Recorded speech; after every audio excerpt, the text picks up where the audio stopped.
మరి లక్ష్మీ కుబేర హోమం ఎవరెవరు జరిపించుకోవాలి? ఈ లక్ష్మీ కుబేర హోమం ఎప్పుడు జరుగుతుంది? దానికి పాటించవలసినటువంటి నియమాల గురించి నేను చెప్తాను. మే 10వ తారీఖున లక్ష్మీ కుబేర హోమం అనేది కూడా జరిపిస్తున్నాను. దీనికి నియమాలు అంటే ఏమి లేవండి. నేను హోమం జరిపిస్తాను, మీ గోత్రనామాలు పంపించాలి. హోమం జరిపించి ఒక టైం వేసి ఇస్తాను. ఆ టైం మీరు ఇంట్లో 72 గంటల పాటు అఖండ దీపాన్ని వెలిగించాలి. నేను ఈ లక్ష్మీ కుబేర హోమం జరిపించే దానికంటే ముందు అమ్మవారు వైష్ణోదేవి ఆలయం జమ్మూ కాశ్మీర్ వెళ్ళి అమ్మవారిని ప్రార్థించి అనుగ్రహం పొంది వస్తాను. ఇక్కడ హోమం జరిపిస్తాను. అమ్మవారు పాదుకల దగ్గర గోమతి చక్రాలు పూజించి ఇస్తాను. ప్రతి కుటుంబానికి 5 గోమతి చక్రాలు పంపిస్తానండి. ఆ గోమతి చక్రాలు లాకెట్ రూపంలో కానీ గల్లాపెట్టులో కానీ లక్ష్మీ స్వరూపంగా మీరు పూజించండి. అమ్మవారి అనుగ్రహం మీకు ఎప్పుడు మిమ్మల్ని విడిచిపెట్టి వెళ్ళదు. మే 10వ తారీఖున 2024 సంవత్సరం స్వస్తి శ్రీ క్రోధి నామ సంవత్సరంలో లక్ష్మీ కుబేర హోమం తలపెట్టనున్నాను. ప్రతి ఒక్కరూ లక్ష్మీ కుబేర హోమం చేయించుకొని సంపన్నులు అవ్వండి.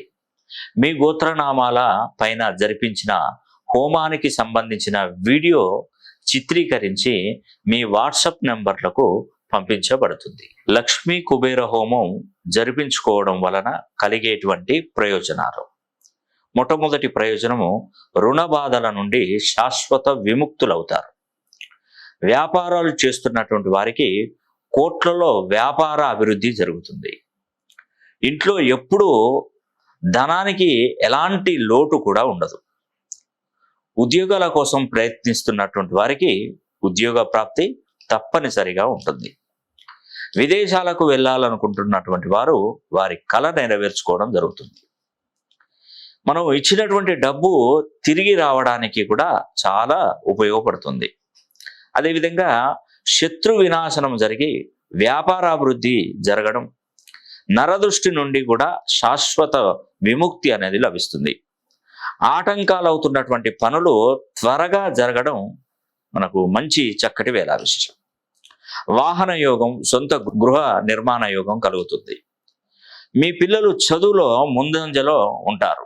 లక్ష్మీ కుబేర హోమం జరిపించుకున్న వారికి మేము అందించే ప్రత్యేకతలు: మేము ముందుగా మాతా వైష్ణోదేవి ఆలయం జమ్మూ కాశ్మీర్ శ్రీనగర్కి వెళ్ళి త్రికూట పర్వతంపై 3 స్వరూపాలుగా ఉన్నటువంటి అమ్మవారిని దర్శించుకొని, మరి ఆ 3 స్వరూపాలైనటువంటి లక్ష్మీదేవి, సరస్వతీదేవి, మహాకాళీదేవి పాదుకల దగ్గర గోమతి చక్రాలను పూజించి వాటిని మే 10వ తారీఖున జరిగే లక్ష్మీ కుబేర హోమంలో శక్తివంతం చేసి ప్రతి కుటుంబానికి 5 గోమతి చక్రాలను పంపించడం జరుగుతుంది.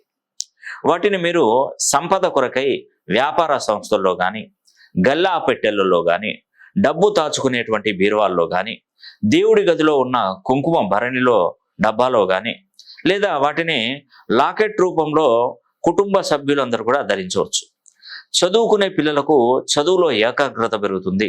దుష్ట పీడల నుండి నివారణ జరుగుతుంది. సంపాదించే ఆదాయ మార్గాలు కూడా పెరుగుతాయి. లక్ష్మీ కుబేర హోమం జరిపించుకునే వారు పాటించవలసినటువంటి నియమాలు: మేము మే 10వ తారీఖున సాయంకాలం లక్ష్మీ కుబేర హోమం మొదలు పెడతాం.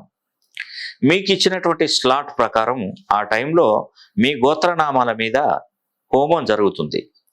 ఇదే టైంలో మీరు ఇంటి వద్ద ఒక పెద్ద పాత్రను తీసుకొని దాని నిండా గల్ల ఉప్పును, దొడ్డు ఉప్పును నింపి ఆ ఉప్పు మీద ఒక ముంతలో నూనె పోసి, ఆవు నెయ్యి కానీ, కొబ్బరి నూనె కానీ, నువ్వుల నూనె కానీ, ఈ యొక్క నూనెను వేసి 72 గంటల పాటు అఖండ దీపాన్ని వెలిగించి కొండెక్కకుండా కాపాడాలి.